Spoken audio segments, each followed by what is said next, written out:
Fala galera, eu sou o Matheus e nesse vídeo vamos ver se o Kizu 11 vale a pena. Um tempo atrás eu falei dele, mas como as cotações dele caíram mais de 34% no último ano, resolvi fazer essa atualização. Então vamos levantar aqui todos os pontos positivos e todos os pontos negativos para ver se o Kizu 11 está valendo a pena. E como sempre, eu começo com essas informações iniciais do fundo.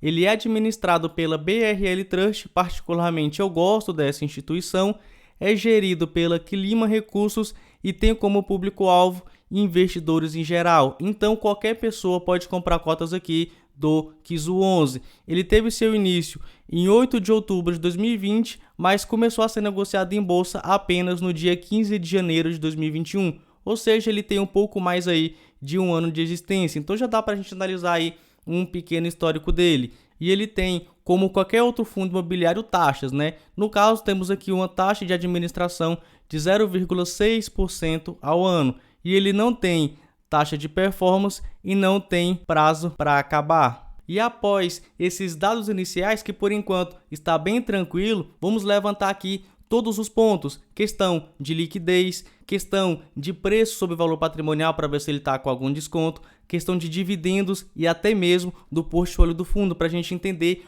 onde que o fundo imobiliário faz as alocações dele. Mas antes, preciso saber de você se já se inscreveu no canal. Eu falo de investimentos para o longo prazo. Se você gosta desse tipo de conteúdo, quiser se inscrever aqui no canal, será muito bem-vindo. E aí vamos entrar no primeiro ponto, na questão de liquidez. E aqui temos o nosso primeiro ponto positivo, porque o fundo atualmente conta com mais de 58 mil cotistas e quando a gente olha o volume financeiro médio negociado diariamente está superior a R$1 milhão. E na minha visão, quando a liquidez média diária está igual ou superior a R$1 milhão, aquele fundo tem uma boa liquidez, né? É fácil comprar cotas do fundo e é fácil vender as cotas do fundo. Nesse caso, então, temos o nosso primeiro ponto positivo. E aí eu gosto de entrar na performance do fundo imobiliário. E esse aqui a gente tem uma particularidade, é que ele segue um índice chamado índice Suno 30, que é o índice da Suno, uma casa de análise. E repare uma coisa, ó, temos aqui a cota patrimonial ajustada, que é esse azul, está sempre superior ao IFIX.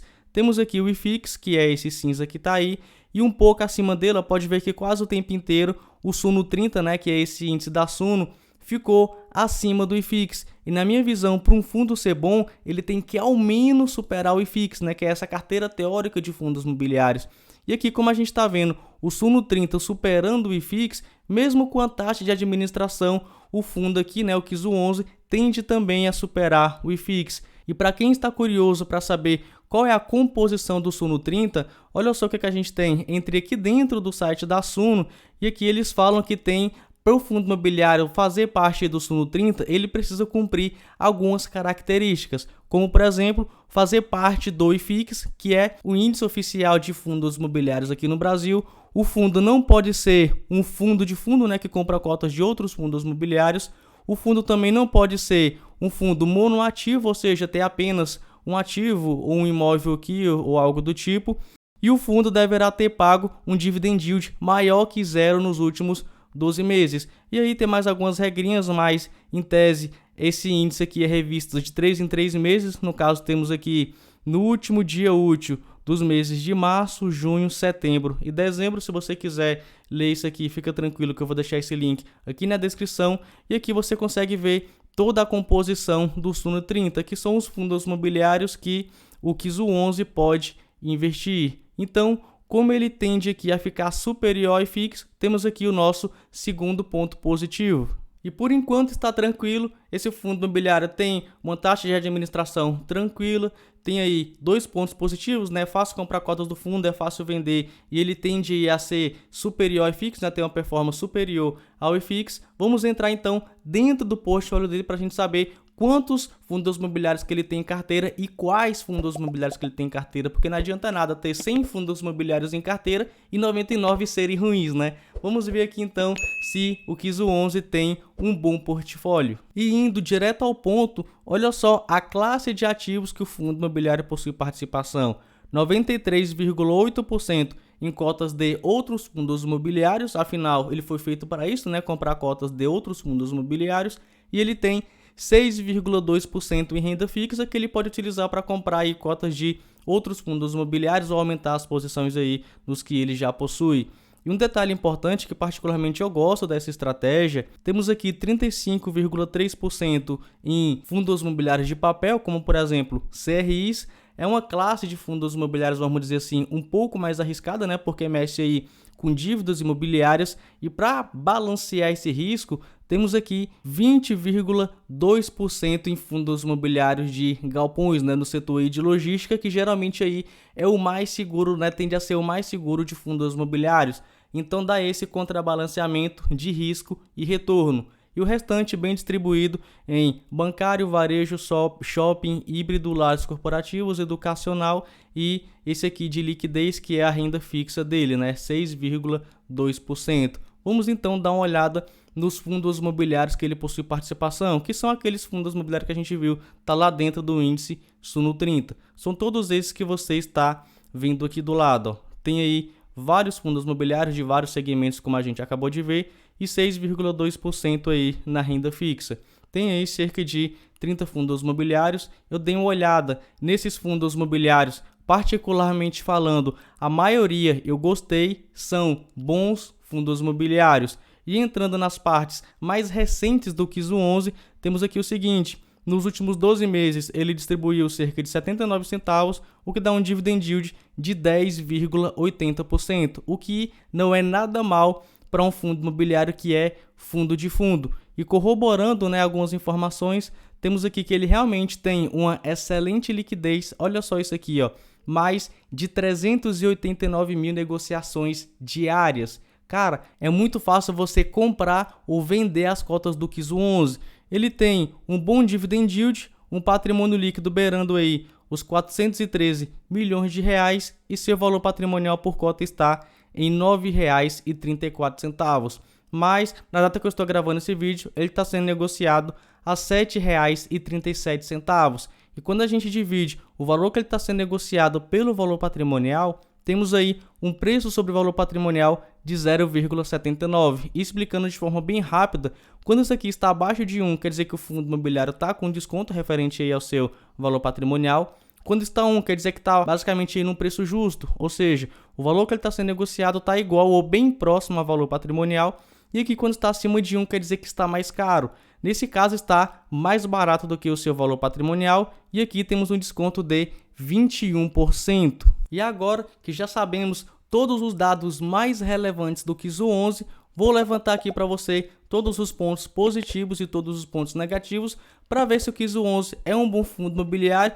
E como sempre, vou começar pelos pontos positivos. O primeiro ponto positivo é que esse fundo imobiliário tem uma excelente liquidez. Afinal, ele tem aí mais de 58 mil cotistas e tem um valor bem pequenininho aí na sua cota. Então fica muito fácil você comprar ou você vender aí as cotas do QIS 11. O segundo ponto positivo é que ele segue o índice Suno 30, que você viu, ele vem performando superior ao IFIX. E mesmo com a taxa de administração aqui no QIS 11, a expectativa é que ele também vá superando o IFIX. Então temos o nosso segundo ponto positivo. O terceiro ponto positivo é que ele é bem diversificado e particularmente eu gostei daquela estratégia dele de colocar cerca de 35% em fundos imobiliários de papel e balancear em 20% em fundos imobiliários ali de galpões, né, do setor de logística, porque a gente tem aqui um risco-retorno bem equilibrado. O outro ponto positivo é que quando a gente olha o preço dele e divide pelo valor patrimonial, a gente tem aí um desconto de aproximadamente 21%. E o último ponto positivo é que ele distribuiu nos últimos 12 meses mais do que 10% em dividend yield. E agora vamos para os pontos negativos, que eu acredito que seja os pontos negativos de qualquer fundo de fundo. O primeiro, a gente está tendo aí altas consecutivas da taxa Selic. E com a taxa Selic aumentando, a gente está vendo aí os fundos imobiliários caindo, porque geralmente os investidores partem para a renda fixa, vendem as cotas dos fundos imobiliários, né, aí da renda variável, e ela tende a cair. E com os fundos imobiliários caindo, fica mais difícil para os fundos de fundo fazerem ganho de capital, né? Comprar cotas e vender aí por um valor maior. E pode até mesmo sair no prejuízo. Mas isso não é só do KISO 11, qualquer fundo de fundo tem essa particularidade. Outra questão também, outro ponto negativo que é de qualquer fundo de fundo, é a questão de taxa sobre taxa, porque todo fundo imobiliário vai cobrar uma taxa, seja de performance, seja de administração, seja aí de gestão, eles vão cobrar suas próprias taxas. E quando o fundo imobiliário paga para a gente os nossos rendimentos, já vem descontado aquelas taxas. Com o KISO 11 aqui não é diferente. Quando ele recebe os rendimentos desses outros fundos imobiliários, já vem descontado essas taxas. E ele ainda desconta as próprias taxas para repassar para a gente esses rendimentos. E aí muitos investidores não gostam disso, né? Porque a gente tem aí uma taxa sobre taxa. E outra questão também, que mesmo que seja de certa forma um ponto positivo, também é um pouco negativo, porque é a parte aí de pacote de fundos imobiliários. Porque um fundo de fundo, o que ele é? Ele é um pacote com outros fundos imobiliários ali dentro. E pode ter fundos imobiliários que você gosta e pode ter fundos imobiliários que você não gosta. E aí você vai apenas escolher se quer comprar as cotas do KISO 11 ou se não quer comprar as cotas do KISO 11. Porque quem vai decidir todo esse portfólio lá dentro, no caso aqui, é a gestora. Tanto os ativos, mas ela está tendo aí que seguir o índice Suno 30, mas ela vai ver aí a questão de peso de cada fundo imobiliário. E se você não pode decidir. Então, com base nesses pontos positivos e com base nesses pontos negativos, lembrando isso aqui, não é recomendação de investimento, é apenas a minha opinião. E na minha opinião, o KISO 11 está valendo a pena e ainda está em um bom preço. É isso, eu fico por aqui. Se gostou desse vídeo, não esqueça de deixar o seu like e nos vemos no próximo vídeo.